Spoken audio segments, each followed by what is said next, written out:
Down. Sit. Point. Get. Stay after until the whistle blows. Next. That's the voice that has become familiar to generations of St. Genevieve high school football players. Bob Stolzer's back for his 25th season to lead the Dragons, which usually means a winning mark is once again expected. Hi, I'm Chad Speaker, taking you inside the Dragons' lair, where we hope to learn what kind of season awaits. Coach Stolzer says continuity has been part of the success. You know, there's just a lot of key ingredients, I think, in a successful program, and I've been blessed and fortunate enough to have a lot of those key ingredients. Of course, one of them being you good kids. You know, the kids work hard for us and do what we ask them to do, never question anything. Of course, I got a good coaching staff. Coach Weiler and I have been together now. I guess this year will be our 25th year together, and you spend that amount of time with two coaches together like that, we pretty well have gotten to know what one another's going to do. The Dragons went 10-2 last year. Stolzer says his players put in another good offseason to build on that. The seniors especially, it seemed like they really stepped up and grabbed the bull by the horns. You always look for good leadership from your seniors. A lot of times you've got the type of kids who are just not that vocal or outspoken, and they kind of lead more so by example. But when you got kids who can both lead by example and by that vocal leadership, it means a lot to your program. It's like having play or coaches out on the field during games and stuff, and we've got a good nucleus of returners coming back this year, and many of those being the kids who are seniors now. And like I said, they've set the example throughout the summer. Our weight room was very well attended this year. You'd like to see 100% like any coach would, but being realistically, our turnout's been real good, and I think some of the kids have really benefited from their weight workouts this summer. One of those leaders that Coach Stolzer mentions is the latest in a long line of fantastic quarterbacks, senior Matt Drury. Drury led the Dragon offense to over 36 points per game last year. He showed accuracy in completing nearly 60% of his passes, and he threw 3 times as many touchdowns as interceptions. Drury also ran for over 500 yards. I'm hoping to have about 50-50, really, because we're doing a lot of read option, that kind of stuff. So really it's 50-50. Either Brennan's going to get the ball or I'm going to get the ball. So hopefully, I'm planning to run the ball a lot. Drury will be handing off to returning 1,000-yard rusher Brendan Dallas, who will also be a threat catching the ball. He's good out of the backfield, like on bubbles. Get him on a bubble outside, 1-on-1 with the linebacker. He's going to win that matchup a lot.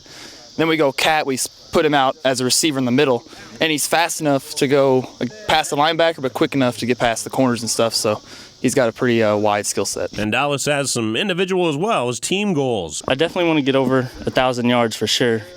I'm hoping to have at least over a 5-yard average per carry and quite a few touchdowns with him. I'm hoping for sure that we win conference, and districts, I'm hoping we get past districts, and the biggest goal is state. I always want to go to state, especially senior year. It's the last chance. Well, the offense doesn't come back completely intact, though. St. Gen lost a group of experienced wide receivers, but Drury likes the talent that will replace them. Drew Smelsley, Joe Allen, they'll be the outside guys on slants, stuff like that. They'll be big parts. And then we got Clayton Agger, runs a 4.6 40, so throwing to him a lot. We got Anthony Rowe and Brendan out of the backfield. So, we're young, but I think we got speed and we could be pretty dangerous. St. Genevieve also lost 2 All-State linemen, but like any smart quarterback, Drury pledges his belief in the guys up front. We got our left tackle and Hammerlow returning, our center and right tackle and Devin and Stiegel. So then we got Derek James fitting in, who's like 5'10", 260, so he's almost a Nicholson again. And then Logan Geck has stepped in, who hasn't played line at all, but he's transitioned real well on the lineman thing. So our line's looking just fine to me, I think. And Coach Stolzer echoes that sentiment. Luke Hammerlow, he was an all-conference and all-region player for us last year, and I think he takes a lot of pride in that. He's really worked his tail off in the weight room, and he's put on some pounds, and I've seen him grow in strength through the weight room, and looking for big things. He might be the big-time replacement for Dan Tarana for us this year. So we'll have to wait and see. Of course, we've got some starters off that offensive line that are back. Kellen Stiegel's back after starting center for us last year, and I think he was a second-team all-conference performer for us. Devin Brown, who started at left tackle for us last year, we moved him inside the guard. He's worked hard, got stronger and bigger, as has Kellen, and right now we've moved one of our tight ends from last year, Logan Geck. Two-way lineman Luke Hemmerle says one key component of the line is that they play well as a unit. As a running scheme, if one guy misses their man, then the whole play doesn't work. So, and then a pass block, if we miss one guy, then Matt gets tackled, and we just have to get everybody blocked. And if one guy messes up, it doesn't work. So it's a big chemistry thing. That's why it's good that we have a group of seniors and that we've been playing together since 6th grade, and I think it will work really well. We asked Timmerly, does that fast-paced offense, though, make it difficult for the linemen?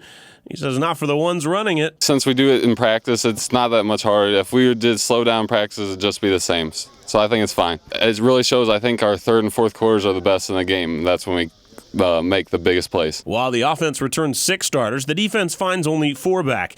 Even with fewer starters returning, though, Coach Stolzer thinks that the defense can continue a trend he's seen in the last few years. You know, those couple of years when we were down, we just couldn't tackle anybody. You know, if guys had to tackle a girl going out on a date, they'd be dateless for quite some time. But, you know, last year or the year before that started picking up a little bit to where, you know, it was really fun to watch. Last year, the kids would stick their nose in there, and they were really getting physical with it last year. So, you know, again, hopefully the same thing will continue on this year or possibly get better. It comes down to the kids. You know, if they got it inside, they're going to take a lot of pride in what they do, and that's one of the big things on defense. St. Genevieve begins its season at Dexter before renewing its crosstown rivalry with Valley in Week 2.